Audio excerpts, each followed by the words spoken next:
Struggle है उसके हवाले से हमारे नौजवान वकला हमारे साथ हैं, हमारे जो बड़े रहनुमा हैं हमें सपोर्ट कर रहे हैं और आप ये देख रहे हैं कि वकला सियासत एक दफ़ा फिर अपनी उसी डगर के ऊपर वापस आ चुकी है। मुस्तकबिल करीब में आप देख रही है कि जिस तरीके से आइन की पामाली हो रही है, वकला फिर जो है वो आइन की अपना बहाली के लिए इसी तरीके से एक तहरीक चलाने में कामयाब हो सकेंगे। देखिए मुस्तकबिल में भी होंगे और अब भी हम कर रहे हैं। आपने देखा ये पूरा साल जिस तरह रियासती जबर का मुकाबला हमारी Lahore high court bar association ने किया, इससे पहले आबिद ज़ुबैरी साहब की सरबराही में सुप्रीम कोर्ट बार एसोसिएशन ने ऑल पाकिस्तान वकला कन्वेंशन का इनेकाद किया था, उसके बाद हमने रैलीज भी निकाली थी। लेकिन आपने देखा है कि समाज में इतना ज़्यादा जबर है, पॉलिटिकल वर्कर्स के साथ जो सलूक हो रहा है और जिस तरह जुडिशरी की नाहली आपके सामने आई है कि ये लोगों के बुनियादी इंसानी हकूक़ और सियासी वर्कर्स के हकूक़ को तहफ़्फ़ुज़ देने में नाकाम हुए हैं, तो फिर उसके बावजूद वकला ने अपना किरदार अदा किया है। और अब भी हम आगे भी जो हम अपनी जो स्ट्रगल है रूल ऑफ लॉ के लिए, पाकिस्तान के कॉन्स्टिट्यूशन के लिए और सिविलियन सुपरमेसी के लिए, उसको और तेज़ करेंगे। ने एडमिनिस्ट्रेटिव साइड पे एक नोटिफिकेशन जारी किया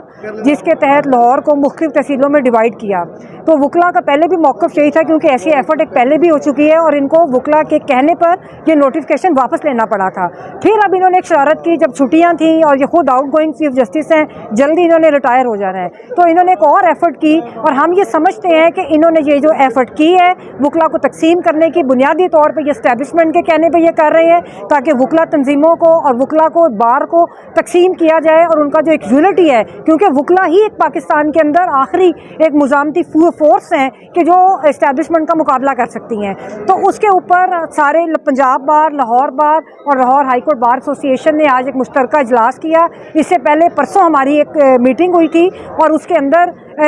मेरा ज़ाती ख्याल तो ये था कि हम इनसे मुज़ाकरात भी ना करें और मैंने कल मुज़ाकरात का बाइकआउट किया था और मैं इनसे मुज़ाकरात करने नहीं गई थी। तो लेकिन बहरहाल हमारे साथियों ने बोनाफाइड एक उनकी इंटेंशन थी और वो उन्होंने मुज़ाकरात किए, लेकिन सारी बार को मायूसी हुई क्योंकि उन्होंने संजीदगी से हमारे जो मुतालबात थे उनको नहीं लिया। तो आज जो लाहौर बार का हाउस हुआ उसके अंदर मुश्तरका हाउस था, इसके अंदर तमाम साथियों ने, तमाम रिप्रेजेंटेटिव जो बार के थे उन्होंने बार का मौक़िफ़ पेश किया कि वकलाई तकसीम नहीं चाहते, बल्कि हम ये समझते हैं कि अगर ये चाहते हैं कि इंसाफ के निज़ाम में लोगों को फैसिलिटेट किया जाए, साइलिन को फैसिलिटेट किया जाए, तो इनको बड़ा जुडिशल कॉम्प्लेक्स बनाना चाहिए। लेकिन आप सब देख रहे हैं कि उनकी कोई तवज्जो नहीं है, ना वो उनकी ऐसी नीयत है जुडिशरी की कि वो जल्द इंसाफ देना चाहते हैं। जैसा कि मैंने पहले कहा, ये किसी और के इशारों के ऊपर हो रहा है। और आज फिर जब हमने मुतालबात किए तो उसके अंदर हमारा एक मुतालबा ये भी था कि chief justice Lahore high court, जो लाहौर हाई कोर्ट है, इनको मुस्ताफ़ी होना चाहिए। कल आपने देखा कि सुप्रीम कोर्ट ने एक फ़ैसला दिया मुशर्रफ के केस में, तो जिस बेंच ने उसको इधर लाहौर में जो मुज़ाहिर नकवी साहब की सरबराही में एक बेंच था उसका ये भी हिस्सा थे, तो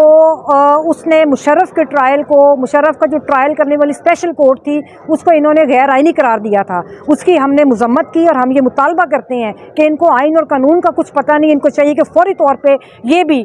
कल एक इस्तीफ़ा आया सुप्रीम कोर्ट से, तो इनको भी चाहिए कि ये फौरी तौर पे मुस्ताफ़ी हों।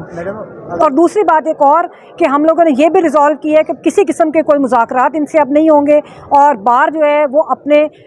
जो उनकी सपोर्ट से, जो मोअज़्ज़ज़ मेंबरान बार हैं, हम उनकी सपोर्ट से इनको कहेंगे कि अपना नोटिफिकेशन जो है इसको फौरी वापस। मैंने ये बताइएगा, अगर आपने कल तक का टाइम दिया, अगर आपके मुतालबात नहीं माने जाते तो फिर नेक्स्ट? देखिए कल हमारा Lahore high court bar association का इजलास है, वो भी मुश्तरका इजलास है, उसमें भी सारे साथी, तमाम नुमाइंदा तंजीमें जो है वो शिरकत करेंगी और हम नेक्स्ट जो स्ट्रेटजी है उसका कल हम आप ऐलान करेंगे। मैंने जस्टिस मुज़ाहिर अली नकवी की तरफ से कल इस्तीफ़ा आया, उसको किस तरह देखते हैं? उनके ऊपर कोई दबाव है कि उन्होंने वैसे? देखें जी, जज के ऊपर अगर कोई दबाव होता है और वो कोई दबाव अपने ऊपर वो किसी दबाव को हावी होने देता है तो उसका मतलब वो जज रहने का अहल ही नहीं है। मैडम, पहले ये होता था कि अदलिया जजेस के ऊपर दबाव होता था तो वकला उनके साथ स्टैंड लेते थे, जैसे 2007 में इफ्तिखार चौधरी के साथ वकला निकली थी। आज जजेस को छोड़ के वकला बरादरी को दीवार से लगाने की कोशिश की जा रही है, जैसे आपने लाहौर में ये देखा, तो इस हवाले से आप क्या कहेंगे? देखिए, ये हमेशा से ही जुडिशरी के अंदर ऐसे लोग भी हैं कि जिनका नाम अच्छे जो स्याह रूप में जिनका नाम लिया जाता है और वो एस्टेब्लिशमेंट के नुमाइंदे होते हैं, वो हमेशा ऐसे करते हैं। लेकिन बात यह है कि जो करैक्टर वाले जजेस हैं या ऐसे जजेस जिनके ऊपर इस्टेब्लिशमेंट शब खून मारती है और वो स्टैंड लेते हैं, तो बार ने हमेशा उनका साथ दिया है। बार ने अपना मौक़िफ़ लेके चली है, बार किसी जुडिशरी के मौक़िफ़ सिर्फ की मोहताज नहीं है। हमारा आइन और कानून की बालादस्ती के लिए एक तवील जदोजहद है पाकिस्तान के अंदर, और वो जो वकला की जदोजहद है उसके ऊपर हम कोई आंच नहीं आने देंगे। पाकिस्तान के अंदर जो वकला की निज़ाम की सियासत है, आप आने वाले वक्त में देखेंगे कि वो सियासत जो है वो रिवाइव होगी, क्योंकि मैं ये समझती हूँ ज़ाती तौर पर कि पाकिस्तान में वकला की सियासत को भी नुकसान पहुँचाया गया, उसकी जिम्मेदार भी जुडिशरी है। ये चंद जो बकाऊ वकला हैं उनके ज़रिए इन्होंने बाढ़ को नुकसान पहुँचाया, लेकिन अब आप देखेंगे कि आने वाले वक्त में जो नौजवान है वो भी इन साजिशों को समझ चुके हैं, और अब बहुत जल्दी जो वकला की निज़ाम की सियासत है वो वापस आएगी। मैडम ये बताइएगा कि हर बंदा सोशल मीडिया पे क्वेश्चन करता है कि जिस तरह इफ्तिखार मोहम्मद चौधरी साहब के दौर में तहरीक चली थी वकला की, अभी इतने मौके आए उस तरीके से वकला का इत्तेहाद क्यों नहीं हो रहा और वो क्यों इकट्ठे नहीं हो रहे, इस पर आप क्या कहेंगे? देखिए, वकला का जो एक मेरा चूँकि तल्लुक प्रोफेशनल ग्रुप से है जिसके सरबराह हामिद खान साहब हैं, मैं बड़े फ़ख्र से सर उठा के ये कह सकती हूँ कि हमने कभी भी बार के किसी भी मुफाद के ऊपर सरेंडर नहीं किया। हमारी क़यादत हमेशा डट के खड़ी रही है। आप ये देखें कि जिन भी जजेस की अगर आपने पहले बात की कि जिनके ऊपर शाबखून मारा गया, तो सबसे पहले हामिद खान साहब और उनकी सरबराही में प्रोफेशनल ग्रुप ने अपना किरदार अदा किया। और दूसरी बात जो आप कह रहे हैं वकला तहरीक, हाँ ये दुरुस्त है, और मैं भी ये समझती हूँ कि बार के अंदर काली भेड़ें जो मौजूद हैं उन्होंने वकला तहरीक को नुकसान पहुँचाया, लेकिन